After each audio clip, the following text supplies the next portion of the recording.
After his lame attempts to answer his critics, Joe Biden spent the rest of the time on The View discussing what was really the focal point of his campaign launch video, the Charlottesville events in August of 2017.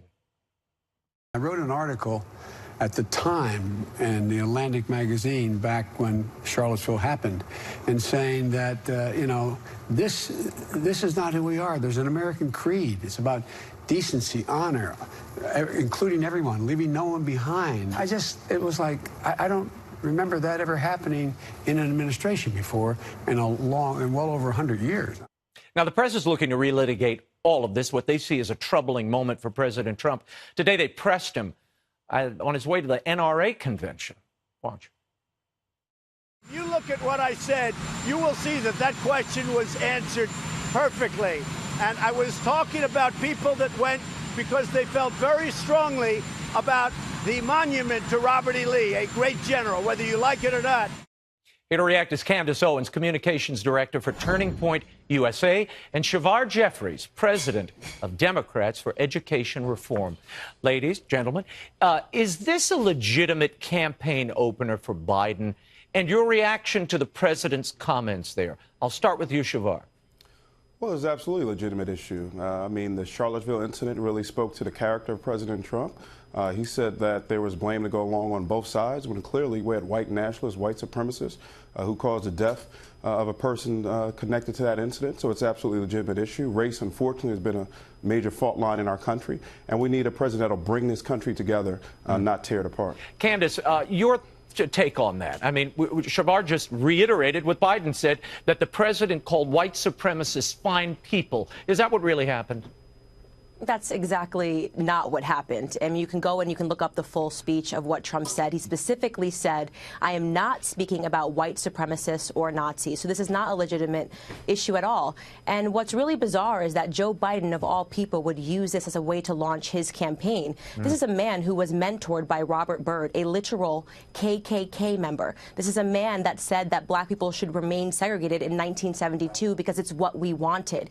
He has issues with black America, and I'm really happy to see that people on both sides in the political aisle, black Americans that are Democrat and Republican, have spoken up and pointed out his hypocrisies. I want to get your thoughts on this. CNN's Van Jones thinks that Biden planted a perfectly laid trap for the president. Watch.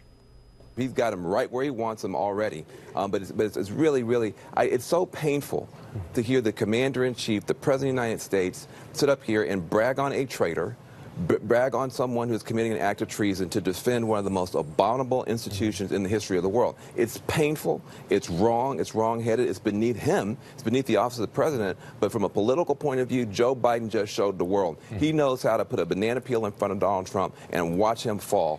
Candace, has Biden really laid a banana peel for the president to fall upon?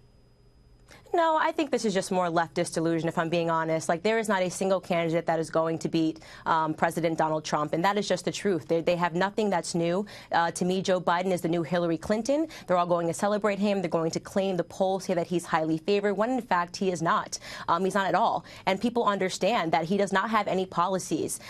He's just doing more fear-mongering, and he's being hypocritical, and America's not going to fall for it, because we are all doing much better under this president than we were doing under Obama. Shavar, is this really what the African-American community is looking for in a candidate? Sort of identity politics and, there's a racist there, this guy's a racist and I'm not. Is that enough, given that you have historically low poverty rates among African-Americans, criminal justice reform from Trump?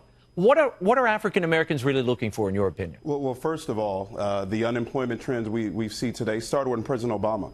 In the aftermath of the Bush recession, the African-American unemployment rate was 17%. When President Obama left office, 8.5%. Under the Bush recession, the Latino unemployment rate reached 13%. It was less than 6% under President Obama. So, yes, we've seen some incremental improvements in the last couple years under Trump, but most of those trends started under President Obama. President Trump has dismantled the Affordable Care Act, which affects working families across this country, disproportionately people of color. He made very clear when he came down that escalator, he called brown people, Mexicans, rapists, criminals. He said some of them might be nice people. And that sort of character, that sort of racialized character is what we've seen from this president for a long period of time. What about criminal justice reform? And I want both of you to react to this. Sure. Democrats and President Obama talked about this. We heard about it talked about throughout his administration. It was never enacted. Nothing was done. Candace. Okay.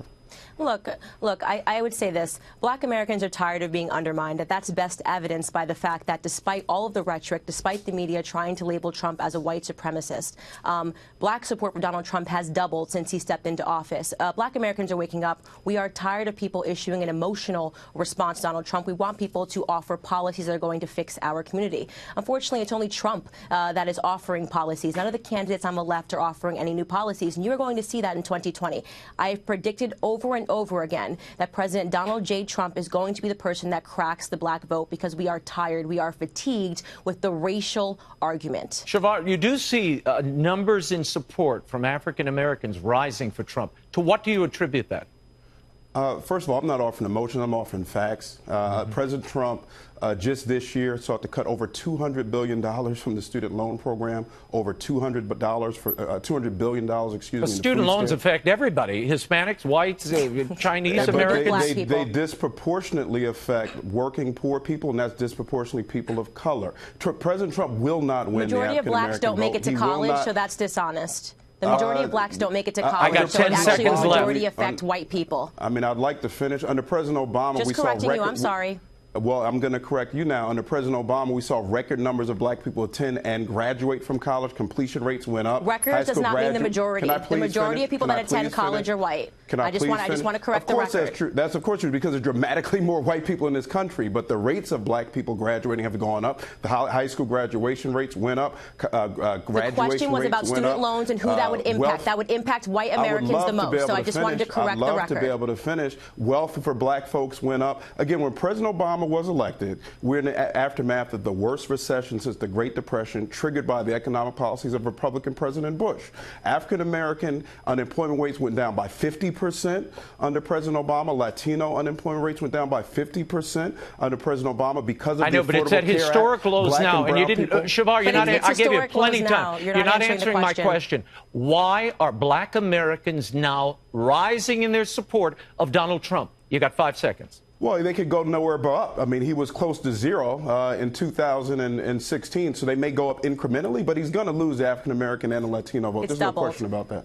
No, he's not. I'll answer it in 5 seconds because black people aren't stupid, and we're getting tired of the race mongering. We're doing well under this president, and we are going to vote for him in very smart, and that's why they're going to reject Hope that answers your questions. Guys, I wish I had another half hour with just the two of you. Thank you so much for being here and for your perspective.